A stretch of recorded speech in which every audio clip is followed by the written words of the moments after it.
Piles വരാതിരിക്കാൻ ഈ 4 കാര്യങ്ങൾ ശ്രദ്ധിക്കുക. ഒന്നാമതായിട്ട് കോൺസ്റ്റിപ്പേഷൻ ഒഴിവാക്കുക. ചിലർക്ക് ശരീരപ്രകൃതിയായി തന്നെ കോൺസ്റ്റിപ്പേഷൻ ഉണ്ടാകും. മറ്റു രോഗങ്ങളുടെ ഹൈപ്പോതൈറോയിഡിസം, ഡയബറ്റീസ്, ഈ രോഗങ്ങളുടെ ലക്ഷണമായിട്ടും കോൺസ്റ്റിപ്പേഷൻ ഉണ്ടാകും.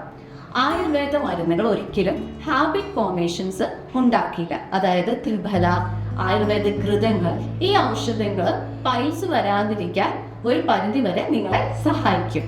രണ്ടാമത്തത് സ്ട്രെയിൻ ചെയ്യാൻ പാടില്ല, അതായത് മുക്കാൻ പാടില്ല. മിക്കവാറും കുട്ടികളിലൊക്കെ ഒരു ടോയ്ലറ്റ് ഹാബിറ്റ് ഫോർമേഷന് വേണ്ടി രാവിലെ തന്നെ അവർക്ക് പോകണ്ടെങ്കിലും ടോയ്ലറ്റിൽ പോയി എത്തുന്ന ഒരു പതിവുണ്ട്. ഇത് ശരീരത്തിന് നല്ലതല്ല. ഇത് പൈൽസ് വരുന്നതിന് മെയിൻ കാരണമാണ്. നമുക്ക് ടോയ്ലറ്റിൽ പോകാൻ തോന്നുമ്പോൾ മാത്രമേ ടോയ്ലറ്റിൽ പോകാവുള്ളൂ. ഒരിക്കലും സ്ട്രെയിൻ ചെയ്യാൻ പാടില്ല.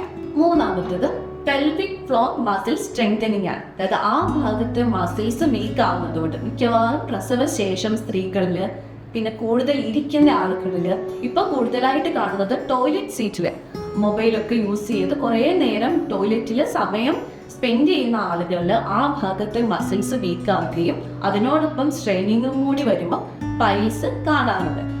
ആ മസിൽ സ്ട്രെങ്തനിങ് ആയിട്ടുള്ള എക്സസൈസുകളും ധാന്വന്തരം തൈലം ആപ്ലിക്കേഷനും ഇത് പ്രിവെന്റ് ചെയ്യുന്നതിന് സഹായിക്കുന്നു.